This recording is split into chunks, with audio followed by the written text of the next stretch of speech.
Assalamualaikum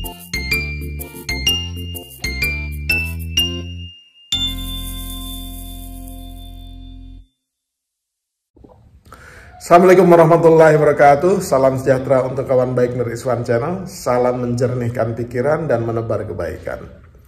Kawan baik, belum lama Mas Anies Baswedan dan Caimin itu menghadiri salah satu acara di Kemayoran ya, di Jakarta Jakarta International Center atau apa namanya itu, Jexpo ya. Jakarta International Expo di Kemayoran. Acaranya itu kalau tidak salah itu tentang desak Anies atau selepet Imin, tapi yang berkumpul salah satunya itu adalah kawan baik semua atau teman-teman dari ojek online atau biasa disingkat ojol. Jadi Mas Anies mendengarkan seluruh keluh kesah dan pertanyaan dari teman-teman, dari para sahabat pengemudi ojek online ini yang menyampaikan soal keresahan mereka tentang banyak hal, diantaranya tentang legalitas atau formalitas atau jaminan hukum pekerjaan mereka yang merasa tidak terlindungi. Kemudian soal jaminan-jaminan sosial yang lain. Nah, dulu kita menyangka bahwa para pengemudi ojol ini sudah mendapatkan haknya, diantaranya minimal yang paling basic itu adalah BPJS Kesehatan dan BPJS Ketenagakerjaan gitu.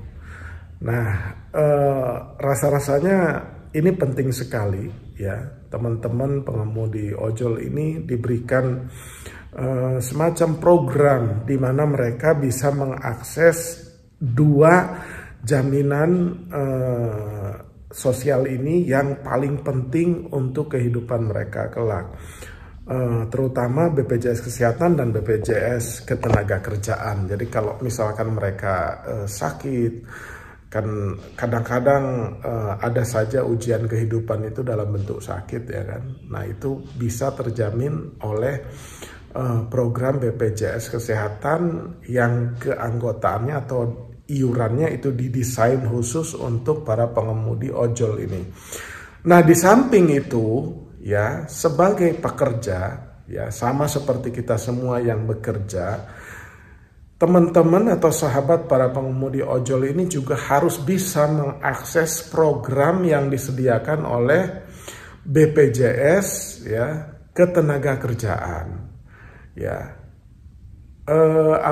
setiap orang yang bekerja itu kan ingin ada, misalkan ingin ada tabungan pensiun atau tabungan hari tua, kemudian kalau mereka kecelakaan itu ada asuransinya gitu. Jadi semua program ini harus bisa diakses. Kalau yang pemberi kerja dalam bentuk yang memberikan pekerjaannya itu dengan upah atau gaji, itu biasanya sudah diikut sertakan secara otomatis karena itu menyangkut kewajiban dari perusahaan. Tapi kalau pengemudi ojek online ini kan mereka sebenarnya menggaji diri mereka sendiri gitu. Jadi aplikator itu hanya mendapat fee dari layanan aplikasinya yang digunakan oleh para pengemudi ojek online ini. Pendapatannya sendiri adalah ujung tombaknya ya pengemudi ojek online-nya ini. Jadi setidaknya ada ini ya 5 program ya, 5 program itu yaitu jaminan kecelakaan ya, diantaranya jaminan hari tua, jaminan pensiun gitu, jaminan kematian, jaminan kehilangan pekerjaan. Jadi setidaknya ada 5 program yang harus disampaikan, harus diikut sertakan oleh para pengemudi ojek online ini. Gitu. Dan sekarang itu pengelolaan BPJS Ketenagakerjaan itu amat sangat transparan. Dulu ketika ada jam sostek, sebenarnya para pekerja itu juga membayar iuran begitu banyak ke jam sostek, tapi pengelolaannya itu kurang atau tidak transparan, sehingga ya tabungan hari tua mereka, tabungan pensiun mereka itu sulit untuk dicek setiap saat gitu. Bahkan alih-alih berhasil, PT Jam Sosteknya beberapa direksinya ketika itu sama pegawainya itu dikurung ya, atau didakwa atau ditersangkakan oleh aparat penegak hukum dalam konteks kelolaan yang tidak benar dan tidak transparan. Nah, sejak BPJS Ketenagakerjaan, terutama ketika PT Jam Sosteknya itu dikelola salah satunya oleh Pak Elvin G. Masesya,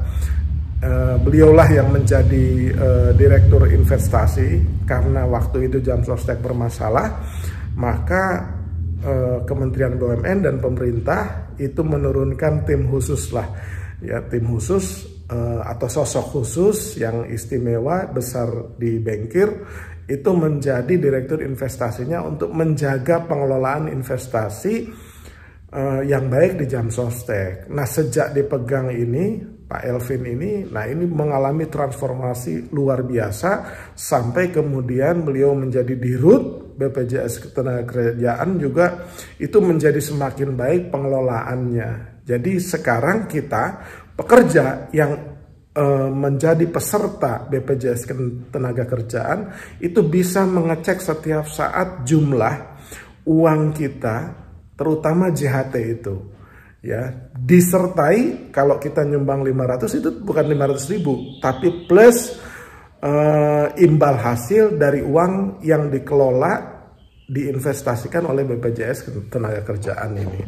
Nah, jadi pasangan Anies Caimin ya, ketika menyampaikan akan melakukan terobosan baru di mana para pengemudi ojek online akan disiapkan, akan bisa mengakses jaminan ini, BPJS Ketenagakerjaan ini.